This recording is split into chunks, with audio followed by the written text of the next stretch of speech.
según tu experiencia y tus conocimientos, ¿cuáles crees tú que son las mejores prácticas que debemos aplicar en nuestras organizaciones para mitigar los efectos del COVID? Bueno, es una excelente pregunta y es algo que tenemos que comenzar a aplicar en la medida de lo posible, entre más rápido mejor. Y es uno, el distanciamiento social en las empresas, es decir, hay muchas empresas que estamos acostumbrados a tener unos espacios de trabajo bastante limitados, cerrados e incluso sin ventilación. Entonces lo primero es que los escritorios deben estar localizados de tal manera que las personas puedan tener una separación de por lo menos 1,5 metros mientras trabajan, pero además con una oficina bien ventilada o un espacio de trabajo bien ventilado. Se han tomado otras medidas porque las empresas no pueden, digamos, como adquirir mayores espacios o cambiar su distribución tan rápido. Se hacen otras cosas como por ejemplo cambios de guardia, es decir, unas personas entran muy temprano a trabajar, trabajan su tiempo normal, su jornada laboral normal y luego hacen cambio de guardia, entonces llegan otras personas. Entonces, por ejemplo, puede ser una guardia que empiece 7 de la mañana, termine 2 de la tarde y la otra guardia pues puede empezar tipo 2 de la tarde y terminar un poco más tarde de lo normal, pero pues con una seguridad de que no va a haber tanto hacinamiento en el lugar de trabajo. Nadie en el planeta estaba preparado, nadie en el planeta tiene la solución. Todos estamos en modo ensayo y error. Entonces, esto se suma, el contexto se hace todavía más complejo y eso hace que necesitemos, así como que urgentemente, mucha más flexibilidad, abordajes innovadores, agilidad para aprender y para responder. Y yo diría, Legni, que además de todo eso, más que nunca necesitamos que todos los cerebros que sean posibles estén trabajando en pro de las soluciones y que todos los corazones estén armonizados con llegar a la cima, superar la cima, pero además hacerlo con éxito. O sea, que tenemos las necesidades así como reloaded, con propósito. Es así. Entonces, digamos, de un lado de la película tienes a estos actores que serían así como que el entorno y sus demandas. Si nos vamos al lado de las posibilidades, tenemos, por ejemplo, a la inteligencia colaborativa. ¿Qué es la inteligencia colaborativa o cuál es el propósito que tiene la inteligencia colaborativa? Su propósito es facilitar, propiciar espacios para generar nuevas ideas, para generar creatividad, intercambio, soluciones, donde además participen, y quizás esa es de las cosas más novedosas, todos los actores del ecosistema organizacional, no solamente dando ideas, sino además haciéndose cargo de llevar a la práctica esas soluciones. ¿Cómo yo me comunico? ¿Qué palabras empleo? ¿Cómo es mi proceso de escucha? ¿Cuál es mi intención? Y esa es parte de las cosas que quiero que ustedes vean. ¿Cuál es la intencionalidad que yo tengo al conectarme con ustedes? ¿Cuál es la intención de liderar? ¿Para qué lo hago? Inclusive ya no es por qué, sino para qué. ¿Desde dónde yo me estoy moviendo? Bueno, yo tengo un propósito de vida y yo estoy seguro que muchísimos los tienen. Desde el ámbito formal en una organización, con un business, de estas comunidades, una ONG, el nombre y el apellido que le quieran colocar. Yo creo que sigue siendo transversalmente este proceso humano de poder manejarnos con el otro en una conexión legítima, válida, transparente, donde el error es válido. Los líderes tendrían que ser los primeros que sirven, los primeros que accionan, los primeros que inspiran a los demás para justamente hacer que la gente desde su fuero interno, conectado con su propósito, logre hacer algo que tenga sentido para su mercado. Yo creo que en este sentido hay una gran pregunta que hacerse en términos de servicio, y gracias, Leibniz, porque ya cuando diste servicio, ya los ojitos, me salieron corazoncitos de los ojitos, y creo que hay que hacerse una pregunta justamente. es una palabra mágica y yo estoy convencida que debería estar de alguna manera vinculada con el propósito de todas las personas y de todas las organizaciones. Y la pregunta es justamente, ¿qué has hecho en los últimos 6 meses por tus clientes que sea tan especial, diferente, único y memorable que se lo tengan que contar a otra persona? Solo un líder que inspire en este sentido va a lograr que su gente se conecte con esta pregunta. Y si la respuesta es, oye, la verdad es que no hemos hecho nada, bueno, no hay problema. El tema es qué vas a hacer a partir de hoy para conectar con tu gente y hacer que ellos se muevan. Del New Now tiene que ser inquieto para mejorar y transformarse constantemente. Tiene que tener una mentalidad abierta, sin ideas preconcebidas o limitantes. Tenemos que deslastrarnos de esas ataduras. Tenemos que ver cómo hacemos para que eso que no está funcionando, a lo mejor lo queremos mucho y sabemos que esa era la forma como yo hacía las cosas antes, pero si eso no está funcionando ahorita porque no entra en este rompecabezas, no se ajusta, tenemos que soltarlo. Tenemos que entender que es normal y se suelta y ya, y esa idea que yo tenía antes de cómo vender, de cómo acercarme a la gente, y si eso no funciona, se desecha. Ser humilde, y por supuesto ahí está el tema de la humildad. O sea, es decir, bueno, lo que tengo es lo que soy, es lo que he hecho, pero también lo que soy. A veces las grandes estructuras organizativas y esos grandes cargos y esos terminan siendo una cosa que te pesa.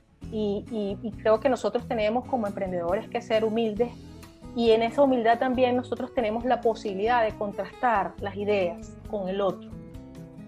Que mi idea entre en que yo pueda interactuar y que pueda decirle al otro, oye, tu idea es interesante, déjame plantearte la mía, y vemos cómo acordamos, vemos cómo convertimos esto en una cosa mucho más enriquecedora para todos. Y ahí está lo interesante de las alianzas.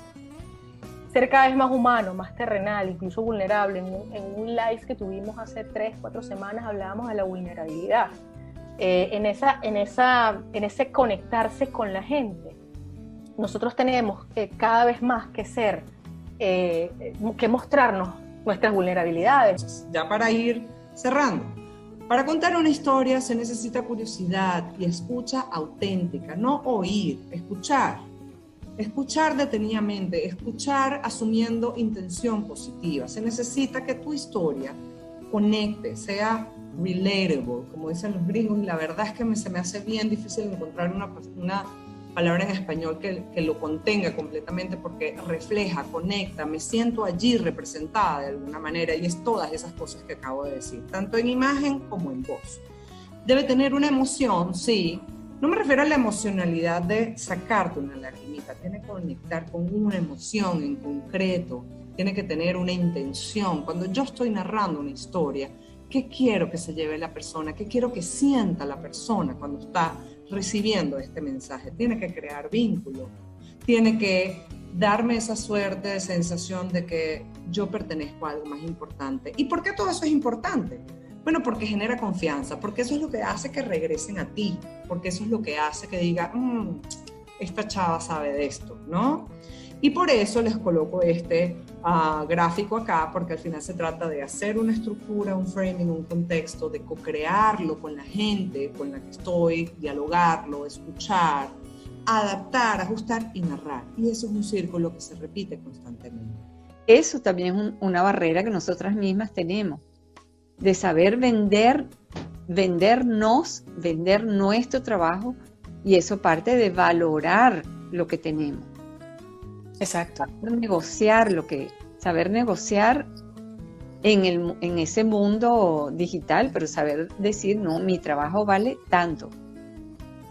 Los hombres tienen menos problemas que nosotras para negociar. También tienen problemas para negociar, todo el mundo. Sí, pero eso es cierto. yo leí hace poco un libro que habla justamente de las dificultades de las negociaciones y señala que para las mujeres es muy, muy difícil negociar, valorar su trabajo y pedirlo.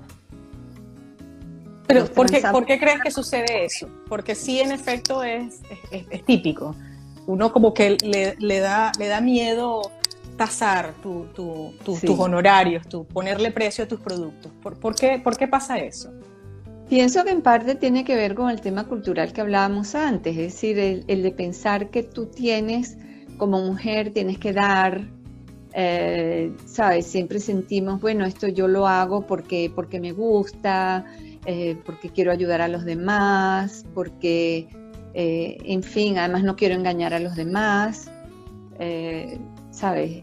¿Cómo voy a pedir tanto? No, eso es demasiado, ¿eh? Ellos identificaron 5 habilidades de innovación que perfectamente se pueden desarrollar con ejercicios y con hábitos. La asociación, que es la primera que les comentaba, es el catalizador y es la capacidad que tenemos para generar conexiones inesperadas. Ya vamos a ver de qué se trata un poco. Luego la capacidad de cuestionarse, que ya lo habíamos hablado un poco la sesión pasada, de cuestionarse, de hacerse preguntas poderosas. Por cierto, si pueden escribir por el chat cómo les fue con las preguntas del propósito, si se las hicieron, si pudieron responderlas. Es esa capacidad, ¿no? de cuestionarse. Luego de observar al cliente, de observar las situaciones que se presentan y sacar conclusiones, de cuestionarse mientras hacemos la observación y poder de allí sacar conclusiones. Luego la experimentación, tener esa disposición o ese coraje para probar, para no quedarnos solamente en el análisis, sino decir, bueno, tengo esta idea, creo que puede funcionar, tengo este emprendimiento, vamos a probar y perder ese miedo a esa experimentación.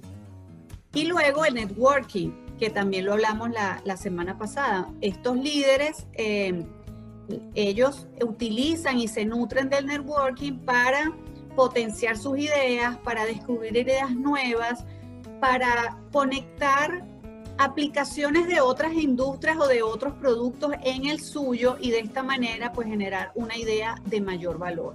Lo fundamental es definir tu target, definir quién es el cliente ideal y ya después puedes complementarlo con tu identidad o con tus valores como tal. Entonces pues ese fue como uno de los parámetros que yo escogí al momento de emprender, que realmente yo sabía que yo quería crear una comunidad para mujeres que viven en el exterior, cuyo fin querían sentirse identificadas por ser mujeres latinas o por ser mujeres colombianas, venezolanas, por tener una característica en común que es vivir o saber que es pasar un cumpleaños lejos de casa, una Navidad lejos de casa, que tienen algo en común. Entonces, básicamente ese es como el primer paso. Después va más allá en ti misma, en creer en ti misma, en creer tus valores de que tú lo vas a poder lograr. Después de eso, como les había dicho, es tener esa misma disciplina, que eso es supremamente importante, y paciencia, sobre todo al fracaso. Porque realmente... Tolerancia al fracaso. Exacto. Sí, Tolerancia al eso fracaso. Eso es crucial. Y aprender de los errores como tal, o sea, hay que, lo que les decía anteriormente, toda experiencia negativa que sea es un aprendizaje más, que a la próxima vez que vaya a pasar tú ya dices como, bueno, mi target group es pero bueno, esta vez no les gustó esto, entonces bueno, eso es como tratamos con esto, ahora ya sabemos que esto no va por ahí, vamos a enfocarlo un poquito más por acá. Entonces básicamente es como prueba y error, y también obviamente todo ligado a tu identidad. Siempre tienes las pruebas y errores, siempre enfocado a lo que tú quieres transmitir y a los valores de tu marca sobre todo.